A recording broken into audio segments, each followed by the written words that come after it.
16 Augustus. Laat ons in die kruis van Christus roem. Ons moet nie op onsself roem nie. Maar laat hy wat wil roem, hom hierop beroem, dat hy verstaan en my ken, dat ek die Here is. Jeremia 9 vers 24. Alle roem op ons eie verdienste is onvanpas. Die bevel is nie, laat hy wat wil roem, hom op homself beroem nie, maar op God. Daar is dus geen rede waarom mense hulle self moet verheerlik nie. Vir elke seën wat hulle geniet, vir elke goeie hoedanigheid wat hulle besit, is hulle aan die genade van Christus verskuldig.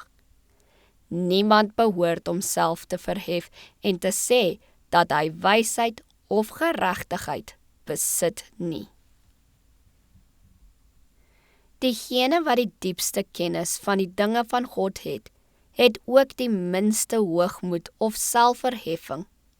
Hulle het die nederigste dink van hulle self en die mees verhewe begrippe van die heerlikheid en voortreffelikheid van Christus. As ons oë op die hemel verstig en 'n duidelike insig het in die karakter van Christus, sal ons die Here God in ons harte verhoog.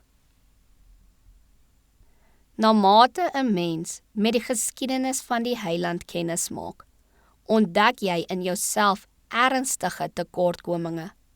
Jou ongelykvormheid aan Christus is so groot dat jy die behoefte aan 'n radikale verandering in jou lewe insien.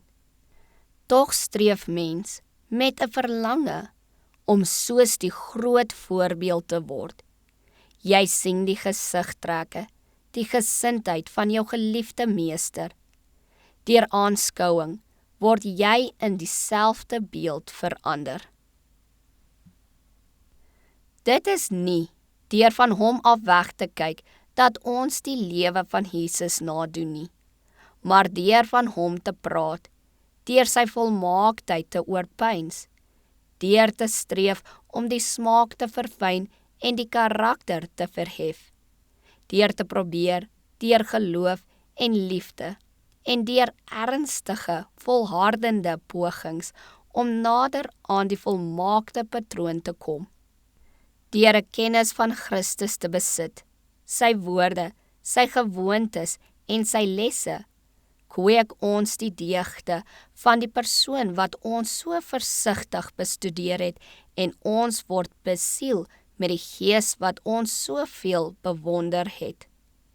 Jesus word vir ons uitnemender as 10.000, die een wat geheel en al die lieflikheid self is.